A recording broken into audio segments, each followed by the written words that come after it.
Thank you for watching this Bridgewater Now election preview. I'm John Locke. Residents will be heading to the polls at a very unique time on the calendar, the first Saturday of 2023, January 7th, and the town had to hold this election at a different time than many are accustomed to because it had to be held within a certain time period from when Governor Charlie Baker signed off on the town's charter changes. The council will have a different appearance besides some potential new faces. After the January 7th election, there will be no more precinct councilors. Instead, there will be 3 district councilors that will each represent 3 precincts and 6 at-large councilors representing the community as a whole. The town did realign the precincts going from 7 to 9 and will air some of an interview I had with the town clerk back in 2021, explaining some of the reasoning behind that coming up later in the program. Right now, though, let's look at the list of candidates for the council. Eric Moore is running uncontested for District 1, which will represent precincts 1, 2, and 7. District 3 will represent precincts 3, 4, and 9, and that is uncontested, with current council president Fred Chase appearing on the ballot. As I mentioned earlier, there's going to be 6 at-large councilors, and there are 3 people that return papers for 2 seats for a 2-year term. Rigobert Noel, Bradford McKinnon, and current town councilor Kevin Perry, and we'll hear from 2 of those candidates coming up in just a little bit. There is an at-large 1-year term that sees Sean George on the ballot, and finally another at-large situation, but this one sees 2 people getting voted in. Susan Robinson and Bill Wood are running for those seats in a term that expires in just a few months. And as of this recording, there is nobody running for District 2, but it is worth noting that there were a couple of people who appeared on the original candidate slip for the council. However, the papers were not returned to the town clerk's office in time. And there is one ballot question that you've probably heard about on social media and watching council meetings involving marijuana.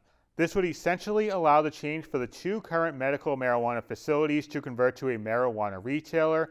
You can see the full explanation from the town clerk website and what that vote would do. Absentee balloting is available if you can't make it to the polls on the 7th, but the deadline to vote that way is January 6th at noon. And Bridgewater voters may vote by mail as well, and you can get more information on that on the town's website, bridgewaterma.org, or you can call the town clerk's office at 508-697-0921. We'll get to the council candidates coming up in just a little bit, but we do want to start off with a ballot question that has had supporters on both sides. Airing these in the order they were recorded in our studio, we're going to start off with Stephen Werther, who is the president and CEO of ACS in Bridgewater. Immediately following Stephen will be Ed Ivaldi speaking on behalf of Bridgewater Cares. Hello, I'm Stephen Werther, president, CEO, and owner of Alternative Compassion Services, one of the 2 medical marijuana dispensaries here in Bridgewater. I started ACS with the vision of helping patients seeking access to cannabis as an alternative to traditional pharmaceuticals. I am proud we achieved that, and since opening in 2018, ACS has received accolades from grateful patients for our quality products, service, and compliance. On January 7th, residents in Bridgewater have the chance to allow the 2 dispensaries here in town to expand their businesses to include adult-use cannabis sales. This is a big decision. I'm asking you to vote yes on question 1, and I have 3 important reasons. First, many people want to use cannabis to treat ailments such as anxiety, depression, and pain, but aren't willing to be in a database or bear the cost of yearly certification required for medical patients. The fact is that in many cases, cannabis is a much better option than opioids or other pharmaceuticals. It does not have opioid side effects, is not addictive, and does not cause respiratory depression or death, as both opioids and alcohol can. Allowing adult use sales here in Bridgewater gives everyone more options and gives the dispensaries here in town the opportunity to meet everyone's unique needs. Second, adult use cannabis sales provide a new source of regular revenue to the town of Bridgewater. Medical cannabis sales, the only kind that are happening in Bridgewater right now, are not subject to sales tax. So while the 2 dispensaries paid hundreds of thousands of dollars in fees to the town, that was one-time revenue for Bridgewater. Adult use cannabis sales are subject to local sales tax, whose revenue goes to the town of Bridgewater. In over 4 years of operation, AC has put no financial burden on the town, so indeed all the tax revenue would go to the town. Third, This is an exciting and unique opportunity for you to support a small, locally owned and operated business. With adult use sales, customers, as well as the town of Bridgewater, will reap the product price-based benefits of our newly flourishing, passionate, creative, local, well-focused cannabis company. Voting yes allows our businesses to remain here in Bridgewater, where ownership is accessible and engaged with the community. If you're interested in more information, please reach out to me personally at swerther@acscompassion.com. I'll be watching the inbox to answer your questions. Thank you for taking the time to hear me out. I urge you again to vote yes on question 1 in the Town of Bridgewater town election on January 7th, 2023. Thank you. Hi, my name is Ed Ivaldi, and on behalf of Bridgewater Cares, a citizens group opposed to increasing drugs in our community, I'd like to share with you why we oppose ballot question number 1, scheduled to be voted on January 7th. First and foremost, we believe that every family and citizen in Bridgewater deserves the right to live in a drug-free environment. This is supported by the fact that Bridgewater already has a ban on the sale of recreational marijuana, a decision that was made by voters back in 2016 and subsequently codified by town leaders through zoning and general bylaws. As a point of reference, towns that border us, including Raynham, Easton, West Bridgewater, and East Bridgewater, also have bans in place as well. Only Middleborough and Halifax currently allow recreational sales. The referendum, if approved by voters, will allow the 2 medical dispensaries to convert to retail, thus creating an exception to the current ban. This exception, however, discriminates against any other businesses wanting to offer recreational marijuana, and from an equity perspective, opens the door for potential lawsuits against our town. Why should we be favoring 2 existing businesses and say no to everyone else? This decision by our town council was made for one reason only: money, in the form of potential tax revenue estimated to be approximately $500,000. Let's put this into perspective. Given that Bridgewater has a $70 million budget, $500,000 in potential revenue would be less than 1% of the town's budget, 0.7% to be exact, hardly worth noting and jeopardizing the public health and safety of our residents. The fact that we are already getting tax revenue from the state as part of the sales tax already implemented on marijuana sales. In addition, the passage of state referendum question number 1 back in November means we will also receive additional revenue that can be used for education, roads and bridges, and public transportation. From a public health perspective, studies show that marijuana increases approximately 20% across both youth and adult age groups in those areas where it is sold. The data also reveals that 1 out of 6 teens, or 16%, will be at risk for addiction. Let's look at that from a BR High School perspective, which currently has 1,400 students. That means 225 kids could become addicted. Is that what we want to see in our town? Medical research has also shown that marijuana use increases the risk of heart problems, testicular cancer, and doubles the odds of miscarriage when 1 or more partners use the drug. Marijuana also has been shown to cause and increase depression, psychosis, schizophrenia, and hallucinations. A recent article in Psychology Today suggests that marijuana is the single biggest contributor to mental health and substance use problems in America. In fact, the data shows that suicide attempts can increase up to 7 times. Studies have also shown that marijuana is more harmful to lungs than smoking cigarettes and produces 4 times as much lung-damaging matter in secondhand cigarette smoke. As for public safety, the data indicates that retail pot shops would bring more drug-impaired drivers to our town, leading to more car accidents. A researcher at MIT analyzed fatal car crash data in every zip code where recreational pot shops were opened. He found that pot shops increased the rate of fatal car crashes by 6% relative to zip codes without dispensaries. Marijuana combined with alcohol increases impairment up to 8 times. And for every 1 marijuana-related death, 0.7 innocent people die, pedestrians, bicyclists, etc. I hope we can all agree that we do not want more fatal accidents in Bridgewater. As mentioned earlier, pot shops would impose financial costs on our town. According to studies out of Colorado, for every $1 in tax revenue from marijuana, that could be up to $4.50 in new costs. These costs are again related to public safety, health, and substance abuse treatment.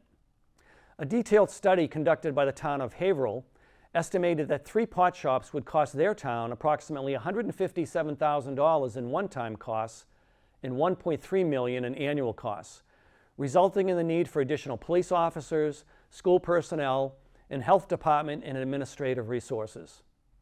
The facts indicate there will be additional costs to our town. If potential revenues from marijuana do not cover these new costs, that means additional new taxes may be necessary. The bottom line is this: the legalization of marijuana across our nation and the state of Massachusetts is being driven by big tobacco, the same companies that lied to us about the safety of using tobacco a half a century ago. Now they are doing the same thing over again, only this time with yet another addictive drug, with numerous health and safety risks. Pretty much every medical association in America is opposed to this, including the American Medical Association, the Cancer Society, the National Eye Institute, the Epilepsy Society, the Lung Association, and the Academy of Pediatrics, just to name a few. For Bridgewater, this is really a community health and safety issue that does not align with our town's value of caring for people. The addiction-for-profit industry does not care about people's lives, only with lining their pockets. The future health and safety of our town and its residents is on the line. Please join Bridgewater Cares in opposing this question by voting no on January 7th. Thank you. Turning to the town council, and we offered each candidate running for the council the opportunity to come into the studio and make an unedited statement of up to 5 minutes or so, speaking to the residents of the community. We did have a few candidates stop by, including current councilor Bill Wood, who is one of 2 candidates running for 2 open seats. Hello, this is Bill Wood, and I'm running for Bridgewater Town Council, this time as an at-large candidate for the 1-year term, which is really a 3-month term, since we have a special election in January on the 7th. The reason I'm running for council again is because there's a number of unfinished items still to be done for my neighborhood and the town as a whole. Stiles and Hart, we're still working on getting some grant funding there to add parking, and then some work on the Oak Street Bridge if we can get state funding for that. Still working hard on that, and of course the budget process here in Bridgewater. And I would like to use the remainder of my time to actually talk about the budget, because one of the key aspects is adding new revenue sources to the budget and keeping the budget whole. And so that's what question 1 is really about, finding new revenue sources. And most of you know it as allowing the 2 medical marijuana dispensaries to convert to retail if they so choose. So there's a bit of confusion over the question, so let me explain. It's modeled after the state exception. So the state says if the company is doing business, engaged in business before January 1st of 2017, the state law actually has an exception built into local control. So local control should not be able to stop a medical retailer or medical dispensary engaged before July 1st, 2017 from converting to retail. So far, that's been a problem in Bridgewater, and this vote will actually clear it up. So what we get as a benefit is taxes. We don't have taxes on retail marijuana, and there's shops now located north, south, east, and west of Bridgewater. Access to retail marijuana is no longer a problem. The shop in Halifax is literally just across the border from Bridgewater. A lot of misinformation is being served. One of it is the cost that the town will encounter, and Bridgewater Cares is using a number of about $4.50 for every dollar taken in. But you have to look at the source of that information. Was it published by the state of Colorado or any other state that was part of the initial retail effort? No, it wasn't published by a state. Was it published by a town such as Denver or some of the towns in Oregon or Washington? No, it wasn't published by a town or a city. It wasn't published by the state. It wasn't published by a town or city. It's published by a very small college in Colorado that is anti-marijuana. And they balance a large portion of the cost on laziness. So, you could do that with large screen TVs, you could do that with other things that people relax with, but, it's a small college, it's not a municipal. So when someone asks you to vote no, ask them for statistics related to Massachusetts.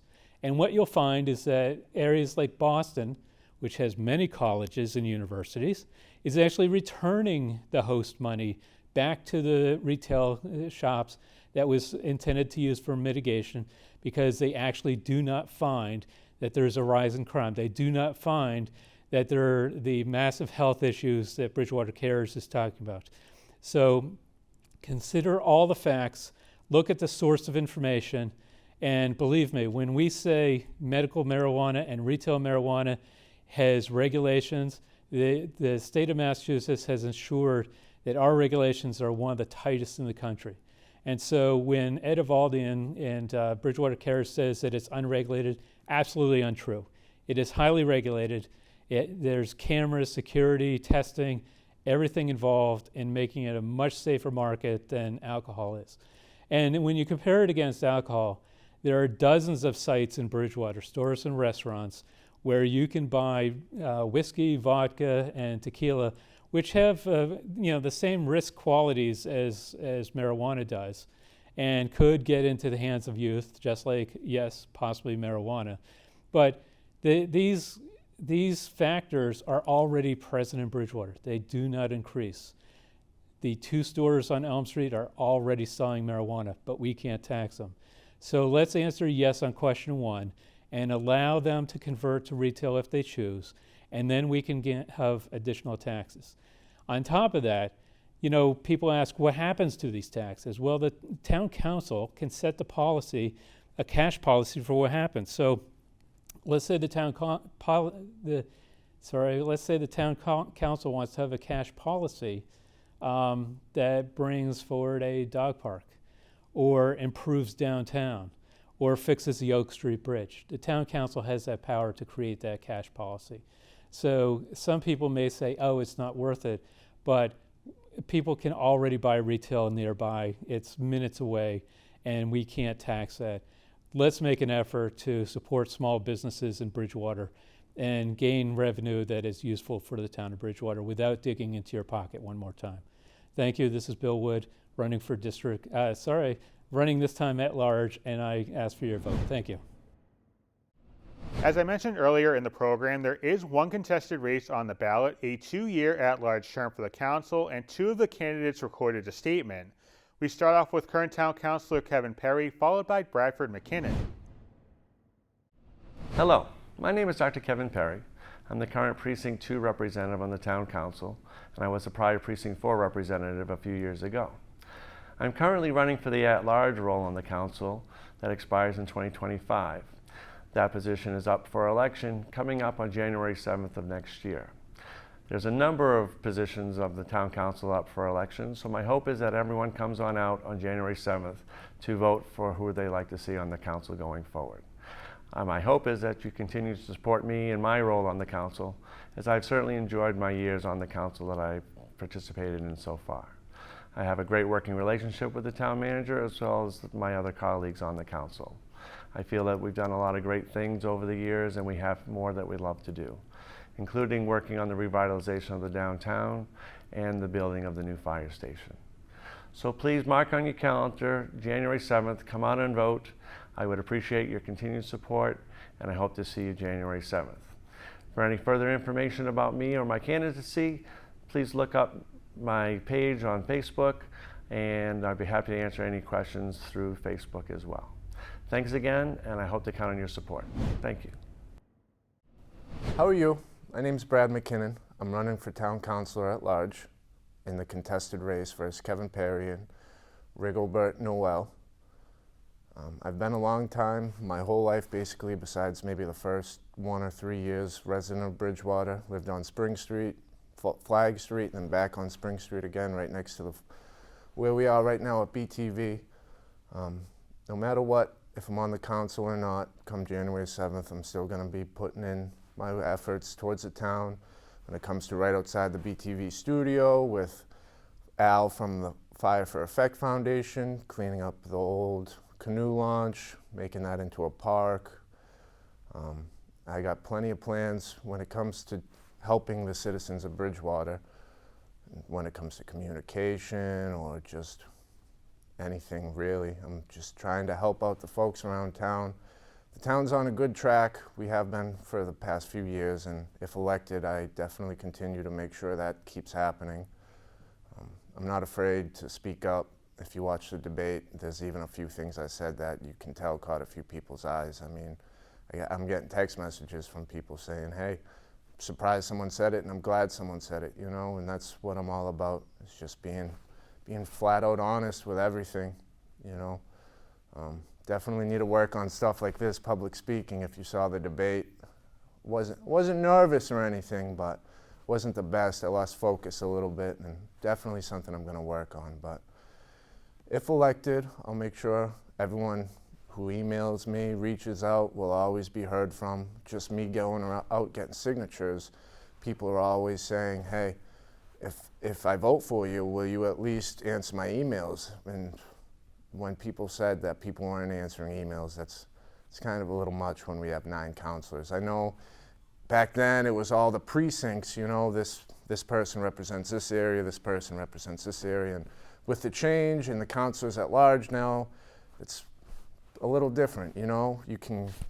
I can live in District 2 and represent someone over in District 1 because it's at large, and that's why I'm running for counselor at large, because I live in District 2 and there's actually no one that turned in their papers. So if I wanted to, I could have ran for that, but I'd rather the counselor at large so I can represent everyone instead of just a third of the town, because the whole districts have 3 precincts, 3 districts, 9 precincts. You get what I'm saying by that. And I'm just here, local guy, blue collar. My family has made businesses in Bridgewater. My grandfather built Bridgewater Fitness back in the day. My father ran the landscape supply around it. Back in 2012, when the transfer station stopped taking stuff in, we took it all in for free to help the town, because that's the kind of family, it's the kind of family my father was brought up in. Always give back. My grandfather gave back.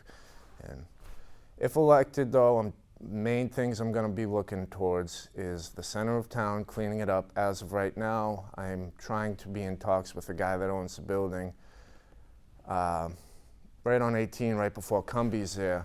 The 2 properties with the 2 buildings that burnt down, the old Friendly's building next to it in the garage. One of my old man's friends was the one that cleaned it up, and I'm trying to get in touch with him and clean it up myself to hope that it could sell faster, or the fact he sees it all cleaned up again, maybe he'll try again, because the council approved what he wanted, but other boards and et cetera kind of pushed that to the side, and it's not a good look when it's been like that for as long as it has now, and you hear a lot of people complaining about that, et cetera, and if I can get out there and clean it up myself like I did out back, I'll have no problem just to help the town out. That's what we're all about.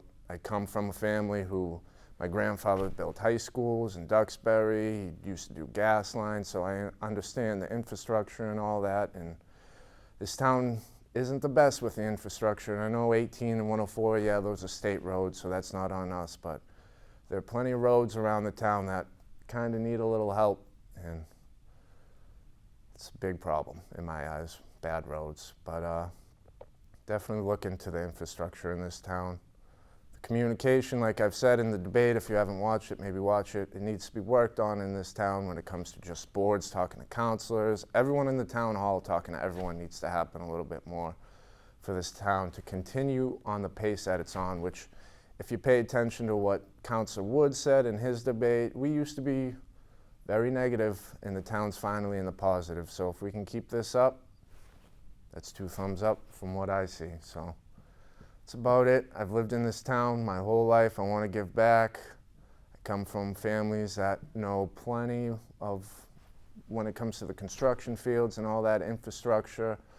And even my grandmother's last name was Tobin, and if you go back a few lines down that family tree, we were in the governor's mansion. So it's kind of in my blood. I'm not saying I want to become a career politician, but I definitely want to help out Bridgewater how I can. And I'm just going to leave you with that. And by the time you see this, it's going to be around Christmas time and New Year's, and I hope everyone has a Merry Christmas and a safe New Year's. Happy Hanukkah, whatever holidays you celebrate, may they be full of love. And that's about it. Get out to the polls January 7th, folks. I appreciate you all. Have a good week, good day. Enjoy your weekend. I'm out. Thank you to those candidates that spent a few minutes coming into the studio and speaking to the voters here in town. Back in 2021, I spoke with Town Clerk Marilee Hunt about the re-precincting process, as it is worth noting residents may be voting in new precincts as opposed to where they voted in the past. For folks who aren't watching nor up to date with local town government and how votes are counted, why was this re-precincting process needed? And is this something that other towns here in the Bay State are either doing or getting set to do? This is something that everybody in every town in the whole United States is doing. So we aren't singled out for this, and definitely everyone in Massachusetts, every town in Massachusetts is doing it. It stems from what everyone participated in last year in 2020, was the decennial census, which happens every 10 years, that the United States government takes census to find out where people are, who is where, and what kind of representation is needed for our democracy.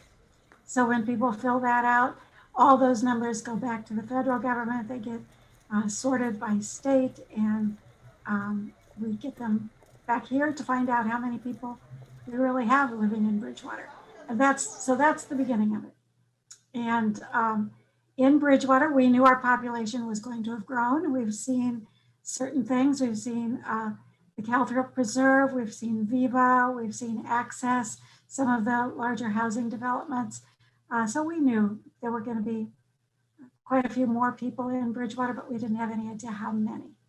And the way that starts to break down when we talk about re-precincting, first of all, I'll just remind everyone that when you vote, you have to vote in a precinct. You don't vote in a district, you don't vote in a ward. Everyone in Massachusetts votes in a precinct. So that's the very base level of how our town is divided, is into precincts. Since I've been here, we've always had 7 in Bridgewater. The thing about the law says that you can only have 4,000 people in a precinct. So when you take 28,633 and divide it by 4,000, you can't come out with 7. We're gonna have 633 people that are not gonna have a precinct, right? So we knew that we would probably have to have more than 7 precincts, and that's exactly what happened. And I know Councilor Wood had brought up the Bridgewater State aspect of the census block and how that could affect it, because right now I'm looking at the precinct map, and the 9 precincts are being shown on the screen right now, and I'm looking and I'm seeing Precinct 5 has very, very little space on there, as does Precinct 8. Then you look at the number breakdown here, and as you mentioned, the 4,000 person limit, I guess, if you will, when you talk about the census blocks and the precincts.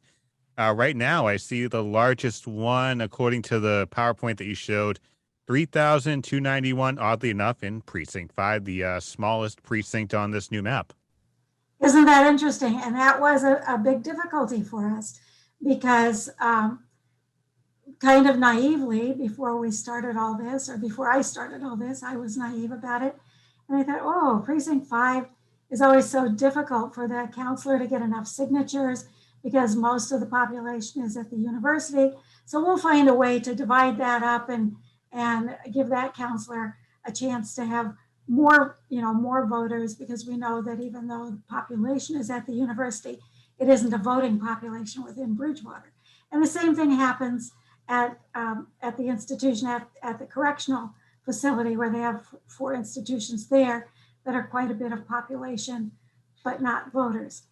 So what I learned is, when the government creates these census blocks, they do it, just as I said, by population and by demographic. And we don't have a choice of chunking those up into other pieces. We have plenty of programming around this election on January 7th over on Channel 22 and online at btvaccess.com. Town Clerk Marilee Hunt and Peter Linares hosted 2 candidates forums at the Academy Building with 7 of the council candidates appearing, and Peter also hosted a Republican forum that had Bill Wood and Ed IVALDI on to talk more about that ballot question. All of that programming is available to watch on 22 online and also on our YouTube page. Just search BTV Access Corporation. So don't forget to vote coming up on January 7th. That's a Saturday from 7 a.m. to 8 p.m. at the Bridgewater Middle School, also known to some as the old BR High School, located at 166 Mount Prospect Street. And we thank you for watching this Bridgewater Now election preview. I'm John Locke.